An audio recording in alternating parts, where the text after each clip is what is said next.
नमस्ते। आज हम गेट परीक्षा की एक स्टैटिस्टिक्स की प्रॉब्लम को हल करने जा रहे हैं। देखने में थोड़ी मुश्किल लग सकती है, पर हम इसे बिल्कुल आसान स्टेप्स में समझेंगे। तो ये है वो सवाल, क्वेश्चन नंबर 77। देखिए, इसमें एक्सपोनेंशियली डिस्ट्रीब्यूटेड और कोरिलेशन कोएफिशिएंट जैसे कुछ भारी भरकम शब्द हैं जो इसे थोड़ा कॉम्प्लेक्स बना देते हैं। पर चिंता की कोई बात नहीं, हम इसे एक एक कदम करके आराम से हल करेंगे। तो हमारा मेन गोल यानी मुख्य लक्ष्य यहाँ पर R की वैल्यू पता करना है। ये R क्या है? ये है कोरिलेशन कोएफिशिएंट। चलिए शुरू करते हैं। लेकिन सीधे कैलकुलेशन में कूदने से पहले एक काम करते हैं। पहले सवाल की भाषा को डीकोड करते हैं। ये जो टर्म्स है ना, ये असल में सॉल्यूशन तक पहुंचने के लिए हमारे क्लूज हैं। तो सबसे पहले इस फ्रेज को पकड़ते हैं, एक्सपोनेंशियली डिस्ट्रीब्यूटेड। आखिर इसका मतलब क्या है? इसका मैथ्स में एक बहुत ही स्पेसिफिक मीनिंग है जो इस प्रॉब्लम को हल करने के लिए समझना बहुत ज़रूरी है। देखिए, एक्सपोनेंशियल डिस्ट्रीब्यूशन की एक प्रॉपर्टी है, एक बहुत ही खास गुण। वो ये कि इसका जो स्टैंडर्ड डिविएशन होता है वो हमेशा मीन के बराबर होता है।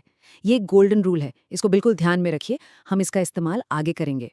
ठीक है, अगला क्लू है वेरिएंस। चलिए इसको भी क्लियर कर लेते हैं कि आखिर ये क्या चीज़ है। वेरिएंस आसान भाषा में ये नापता है कि कोई डेटा सेट कितना फैला हुआ है, और मैथमेटिकली इसका स्टैंडर्ड डिविएशन से सीधा रिश्ता है। ये स्टैंडर्ड डिविएशन का स्क्वायर होता है, बस इतना याद रखना है। और अब आते हैं उस चीज पर जिसे हमें ढूंढना है, कोरिलेशन कोएफिशिएंट यानी कि R। सवाल ये है कि आखिर ये है क्या। देखिए, R ये बताता है कि दो चीजें, दो वेरिएबल्स एक दूसरे के साथ कैसे मूव करते हैं। इसकी वैल्यू -1 से +1 के बीच होती है। +1 का मतलब वो एकदम साथ साथ चलते हैं, -1 का मतलब वो एकदम उल्टा चलते हैं, और 0 का मतलब उनके बीच कोई लीनियर रिलेशनशिप नहीं है। ठीक है, तो अब हमने सारे शब्दों को समझ लिया है। अब चलिए एक ब्लूप्रिंट बनाते हैं इस प्रॉब्लम को हल करने का। हमारा फॉर्मूला क्या होगा? इस प्रॉब्लम को क्रैक करने की जो मास्टर की है वो एक फॉर्मूला है। कौन सा formula? Variance of the sum of two random variables का फॉर्मूला। ये रहा वो फॉर्मूला। गौर से देखिए, अभी हमने जिन जिन चीजों की बात की थी, वार यानी वेरिएंस, R यानी कोरिलेशन कोएफिशिएंट, SD यानी स्टैंडर्ड डिविएशन, सब कुछ इस एक इक्वेशन में आ गया है। तो अब प्लान बिल्कुल साफ है। पहला काम, हम x और y का वेरिएंस निकालेंगे। फिर सारी जानी पहचानी वैल्यूज को फॉर्मूले में फिट करेंगे, और आखिर में थोड़ी सी कैलकुलेशन करके R की वैल्यू निकाल लेंगे। प्लान तो बन गया, अब इस प्लान को एक्शन में लाने का टाइम है। चलिए कैलकुलेशन शुरू करते हैं। चलिए सबसे पहले देखते हैं कि हमें क्या क्या पता है। क्वेश्चन में दिया है कि x और y का मीन है 0.50, var z की वैल्यू दी है 0। अब याद कीजिए वो गोल्डन रूल, क्योंकि ये एक्सपोनेंशियल डिस्ट्रीब्यूशन है तो इसका स्टैंडर्ड डिविएशन भी मीन के बराबर होगा, यानी 0.50। और वेरिएंस क्या होता है? स्टैंडर्ड डिविएशन का स्क्वायर। तो x और y दोनों का वेरिएंस हो गया 0.50 का स्क्वायर, यानी 0.25। तो अब हमारे पास सारी वैल्यूज हैं। चलिए इन सब को हमारे फॉर्मूले में डालते हैं। var z की जगह आएगा 0, var x और var y की जगह आएगा 0.25, और sdx और sdy की जगह आएगा 0.50। अब देखिए, इस पूरे इक्वेशन में सिर्फ एक ही चीज अननोन है, और वो है r। अब इस इक्वेशन को थोड़ा साफ सुथरा कर लेते हैं।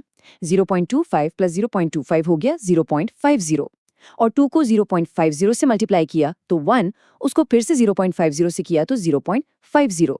तो हमारी इक्वेशन बन जाती है 0 = 0.50 + 0.50 × r। और जब हम इस सिंपल सी इक्वेशन को r के लिए हल करते हैं तो हमें हमारा फाइनल आंसर मिल जाता है -1.00। इसका मतलब ये है कि x और y के बीच एक परफेक्ट नेगेटिव कोरिलेशन है। तो सवाल तो हमने हल कर लिया, पर उस ओरिजिनल पेपर में एक और मजेदार कॉन्सेप्ट छिपा है। चलिए कैलकुलेशन से थोड़ा आगे बढ़कर उस पर भी एक नजर डालते हैं। ओरिजिनल इमेज में क्वेश्चन 77 के ठीक नीचे एक और सवाल है, Q78। यह एक अलग डिस्ट्रीब्यूशन के बारे में है, नॉर्मल डिस्ट्रीब्यूशन। और Q78 का जो सही जवाब है वो असल में स्टैटिस्टिक्स का एक बहुत ही ज़रूरी नियम है। वो नियम ये है कि दो नॉर्मली डिस्ट्रीब्यूटेड रैंडम वेरिएबल्स का जोड़ हमेशा नॉर्मली डिस्ट्रीब्यूटेड ही होता है। ये जो प्रॉपर्टी है ना, ये स्टैटिस्टिकल थ्योरी की नींव है, एक कॉर्नरस्टोन है। और यही चीज नॉर्मल डिस्ट्रीब्यूशंस को इतना पावरफुल बनाती है। ये एक बहुत ही जरूरी नियम है जिसे हमेशा ध्यान में रखना चाहिए। तो आज हमने देखा कि कैसे कुछ फंडामेंटल रूल्स और फॉर्मूलाज एक मुश्किल दिखने वाली प्रॉब्लम को भी कितना आसान बना सकते हैं। इससे एक सवाल जरूर उठता है, हमारे आसपास की ये दुनिया जो इतनी रैंडम लगती है, इससे और कौन से ऐसे ही मूलभूत नियम कंट्रोल करते हैं।